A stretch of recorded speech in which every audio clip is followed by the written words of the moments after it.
¿Te da lata ser más conocido por tu obra cumbre, que sería The Clinic, más que por los 3 libros que has escrito?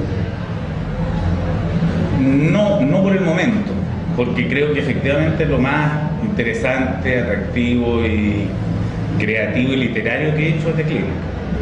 O sea, The Clinic efectivamente no arranca como un proyecto periodístico.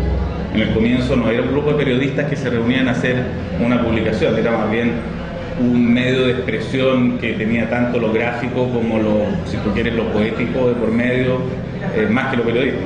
Además, ¿sabes por qué bonito creativamente hablando? Porque es una creación colectiva, ¿no? Que es algo que es muy entretenido.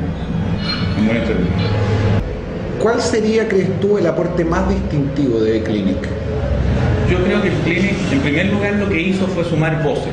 Yo creo que el Clinic desde sus primeros días produjo una empatía con quien lo agarraba, digamos, y se sentía con una identificación muy mayor respecto de las otras cosas y de los otros medios que flameaban. Había algunas cuestiones, por ahí aparece, te iba a decir el rinoceronte, ¿cómo se llama? Rocinante. Rocinante. Bueno, que era como un rinoceronte. Era un poco un rinoceronte. Y da con una tecla, yo creo que es bastante chilena y que ronda alto, y es una crítica a lo establecido, pero que no es entera, no es amarga. Aquí estamos, no estamos para morirnos de pena, aquí estamos para vivir lo mejor posible. Y en esta búsqueda de la vida lo mejor posible nos reímos de las mismas cosas que nos duelen a veces, etc. Pero yo creo que el gran acierto del Clinic fue tener una matriz que no era secamente periodística, como te decía delante, sino que convocaba sensibilidades. Durante bastante tiempo, ponte tú, habían artículos completos del Clinic que lo enviaba gente a la que nunca le he visto la cara ni sé de dónde provenía. Y dio un aire, yo creo que fue un aire, fue un respiro. Antes del Clinic, no por ser antes del Clinic, sino que lo pongo como fecha, los aires de la dictadura se quedan muy fuertes, muy fuertes. Todo el gobierno de Elwin y de Frey fueron gobiernos que tuvieron a Pinochet muy presente, que el ataque a Pinochet o cualquier crítica a Pinochet era bastante comedida, y el Clinic de repente le viene a decir conche tu madre en la cara porque ya no lo tiene cerca. De acuerdo. Si lo hubiera tenido cerca, capaz que no me llamo los pantalones antes de decir. De acuerdo. A mí el Estado como propietario de medios no me gusta, no me ha gustado nunca. El diario La Nación es un diario que creo que tiene un problema en su germen más primario, digamos. De acuerdo. Creo que es difícil hacer un diario cuando se puede llamar al ministro del Interior para quejarte por una nota y que el ministro del Interior intervenga. O sea, yo tengo el recuerdo de los comienzos del Clinic cuando nos juntábamos con una serie de otros pequeños medios emergentes, entonces llamados marginales, y todo el reclamo de estos medios en general era porque el Estado los ayudara a existir. Y en algunos de esos casos uno se podría preguntar perfectamente por qué el Estado debiera ayudar a existir esto y no sé cuál otro, y no sé cuál otro, y no sé cuál otro. Hemos pasado periodos que sí, que bastante. Pero eso podría tener una explicación así biológica del proceso histórico del Clinic. A ver. Yo creo que el Clinic nació adolescente, nació un adolescente. Ese adolescente tenía que gritar chucha, poto, caca, con mucho énfasis, porque estaba amordazado. A medida que fue pasando el tiempo, esto se va calmando. Y yo diría que hoy día el asunto con las mujeres, sí, jode, pero la tiene como los pocos. Somos un país también de mecánicos. También aquí hay un algo, la televisión, convengamos que no es menos. Ya, pero eso no es tu parámetro. No es mi parámetro. Pero hay algo del humor que le conlleva esta picantería. ¿Sentís que se equivocaron ahí? Mira, el día que el Clinic renuncie por corrección política estricta, por exceso de pensamiento, etcétera, renuncia a meter las patas en estas cosas, se muere. Esto yo lo noté en una entrevista que le hice a Michelle Bachelet después de que terminó su mandato, justo después, tuvimos una larga conversación. Yo creo que ella descubrió y dio en el blanco con algo que en Chile efectivamente se ha frivolizado y no se le ha dado el peso suficiente. Ella cachó una manera de hacer política y cachó un tipo de liderazgo que no se conocía en Chile y que es un Lavín al cubo, al cubo, mucho mejor. Me imagino que tuvo que haber sido particularmente emocionante para ti el minuto cuando te llama el presidente y te ofrece hacerte cargo de una cartera que tenía una herencia muy fuerte respecto del legado de tu padre que murió cuando eras muy cabro. Tenía 6 añitos cuando se fue el viejo. Y sí, fue la verdad que bastante emocionante, pero la verdad que duró poco la emoción, porque rápidamente tuve que contarle a mi mujer y le dije, mi amor, tenemos problemas. Estaba, me acuerdo, mi madre, que de hecho estaba bastante ella angustiada, porque le tocó a mi padre primero y después le tocó a Javier Echeverri, ministro del Lago. Y en ambos casos yo creo que mi madre lo pasó muy mal. Le tocó ser la compañera de... Y ella obviamente, al ver la historia, probablemente le echa la culpa a todas estas pegas de los pedidos, algunos de los problemas, incluso personales y familiares que vamos a tener. Dice, ¿cómo no le dedicamos más tiempo a la familia? Así que, efectivamente, yo te diría que fue, bueno, y fue muy emocionante, sobre todo después cuando entré al ministerio. Y entro al ministerio y empiezo a saludar y me recibe Heriberto, que es el Heriberto a quien le mando un saludo. No sé si no va a ver, le voy a pasar el link para que lo vea por lo menos. Y Heriberto es la persona que hoy día también nos sirve el café en el piso. Y era el mismo que le servía a mi padre. Y ahí es donde me cae un poco la teja y me dice su papá, me preguntaba siempre por mis hijas. Y es crecer con una persona a la cual admiro y respeto mucho como es mi padre, que para mí incluso representa de las virtudes más grandes que tiene el centro derecha hoy día, que es esa vocación muy fuerte por lo popular y que en muy pocos otros países tú encuentras una centro derecha donde la vocación popular es genuina, o por lo menos no se le cuestiona. O sea, se cree que efectivamente hay una rebeldía frente a la injusticia social desde la centro derecha. Pero al mismo tiempo, y al poco andar, a los 13 años me toca encontrarme con este personaje, que es Javier Echeverri, que es un gran personaje al cual quiero mucho, y fue mi padre en la realidad hasta el día de hoy, me ha acompañado. Y de hecho, una de las tranquilidades que tuve cuando supe que iba a ser ministro es que por lo menos tenía el teléfono para llamar a un ex ministro que era mi padrastro y decirle qué hago en esta situación de emergencia. Sobre cosas culturales que viví un año en Cuba y que me encantaría que tuviésemos en Chile. Por lo pronto, creo que a veces somos bastante intolerantes y que nos da susto la diversidad. Si hay una lección que saqué de Cuba, volviendo a tu pregunta original, es que tenemos que tenerle mucho más confianza a la humanidad. ¿Qué significa tenerle confianza a la humanidad? Significa que la diversidad o el que alguien haga algo que tal vez yo estimo que no es correcto, no me tiene que poner tan nervioso. Siempre y cuando respete las libertades del resto, todo lo demás, pero en el fondo que la diversidad al final converge a una humanidad mucho más sólida de lo que nosotros somos capaces de dibujar con nuestras mentes rígidas. La píldora, al no ser abortiva, no tienes tú ningún problema de poder entregarla. Pero respeto muy fuerte a aquel que diga, mira, yo con mi investigación llegué a la conclusión de que la píldora sí tiene un riesgo de ser abortiva. Y en eso sí que soy bastante yo conservador, en el sentido de que en el tema del aborto sí soy una persona que me considero más conservadora.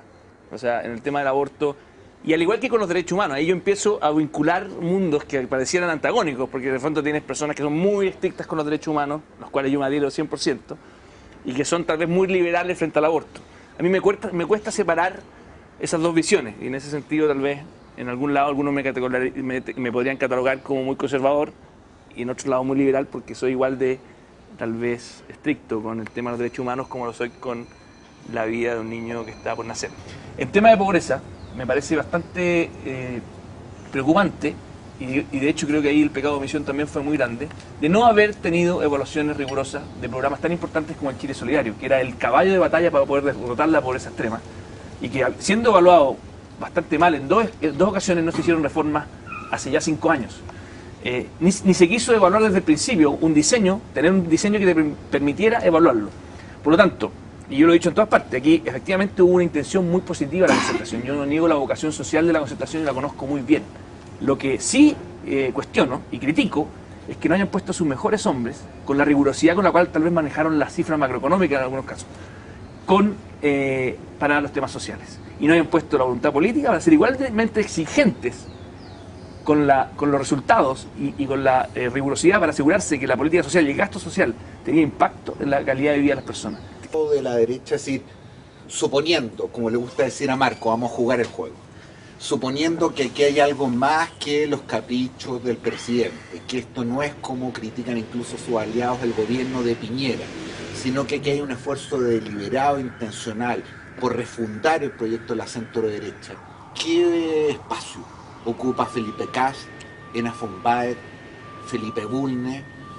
Te nombro 2 casos de personas que probablemente cuadran en el perfil que aparentemente llegaron por sus amplias destrezas técnicas, pero que en el camino han mostrado ciertas habilidades políticas bastante sustantivas. ¿Cómo se relacionan ustedes con el mundo al que son parte?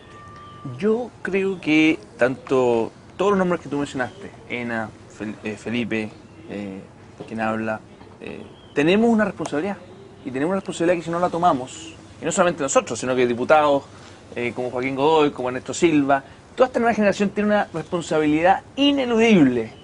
Más aún, que a mí me preocupa mucho que en algún minuto no la hagamos con suficiente fuerza, que es más que, y tal vez la palabra es buena, refundar, es poder darle identidad al momento histórico que estamos viviendo. Y mis primeras experiencias en la política, al margen del partido, sí, siempre había un dirigente de la interna, tuvo que ver con el mundo del trabajo, con el mundo sindical. Ya siendo estudiante universitario, ya tenía mis primeras relaciones con la entonces Central Única de Trabajadores. Entonces, claro, a uno la historia lo marca, yo no puedo negarlo, yo tengo una impronta, yo soy un abogado sindicalista, algunos dicen sindicalero, está bien. Tengo las virtudes y los defectos de esa historia. Soy una persona que sabe negociar, que sabe chorear, este es un término muy puentealtino, o sea, creo descubrir lo que me quieren decir aunque no lo verbalicen, y si no me lo quieren decir lo capto. He aprendido todo eso, virtudes y mañas del viejo dirigente sindical sin serlo. Y claro, eso genera una cierta impronta, a veces incluso que se exagera, ¿no? Pero yo no lo niego. Y desde ese punto reconozco que hay ciertos temas que me resultan, no sé si más difíciles, pero a los cuales he llegado más tarde. Yo no tengo duda al respecto. Entonces no voy a pontificar diciendo que soy un tipo de los nuevos temas porque primero no me van a creer y segundo porque ni siquiera sé mucho hablar de esas cosas. Lo que no significa que desde mi convicción política no reconozca que esos son temas respecto a los cuales tenemos que hacernos cargo y particularmente las izquierdas. En San José de Maipo se va a instalar una central de paso que parece ser bien importante para los efectos de la energía que se dio. Hay un mundo medioambientalista que le provoca ciertas dificultades y yo soy comprensivo de ello, pero no puedo dejar de reconocer que hay un pueblo entero que depende de aquello y son todos viejos pobres. ¿Ah? En una comuna que tiene más de 200 años y que hasta el día de hoy no han construido ninguna vivienda social porque no tienen agua. La comuna de donde sale el agua para toda la región metropolitana no tiene agua. Yo soy de una generación que está de salida en la política. Probablemente nos quede un poco más, pero está de salida.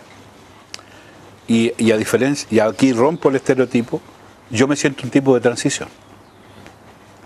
O sea, yo estoy convencido absolutamente que hay que crear las condiciones para que no solo emerjan nuevos liderazgos, sino que la tarea nuestra es que esos nuevos liderazgos construyan algo que no tienen, que es solidaridad entre sí. A lo mejor yo tengo otra ventaja para decir todas estas cosas. Voy a ser un poquitito jodido en esto. Soy el único presidente de partidos que está en la concertación que no tiene aspiraciones presidenciales. Eso no había caído en esa cuenta, tienes toda la razón. Para que lo tengas en consideración. En mi oficina en el Partido Socialista hay 3 fotos detrás de mi escritorio. Por supuesto el presidente Allende, la presidenta Bachelet y el presidente Lagos. Son los 3 presidentes socialistas que han habido en Chile. Yo no tengo ninguna duda que eso es así. Ahora, no cabe duda que la relación del partido con el presidente Lagos ha sido un poquito más difícil o más compleja que la que tuvimos con la presidenta Bachelet. Bachelet era más de la interna, era parte de un lote, pues esas cosas. Es más, sí, sin duda. Me acabo de enterar que el presidente Piñera en Francia dijo que quien inventó la guillotina fue un señor, Monsieur Bastille, porque a María Antonieta le cortaron la cabeza en la Bastilla. Ni lo uno ni lo otro es cierto. Pero esos bochornos tuve que pasar. Yo creo que a Chile le hace mal un gobierno de derecha. Por lo que ya decíamos. Entonces, a lo que a mí me interesa es que el gobierno no sea de derecha, y si para eso el candidato es Juan Pérez, pero está validado ciudadanamente, yo voy a estar a conchos con él.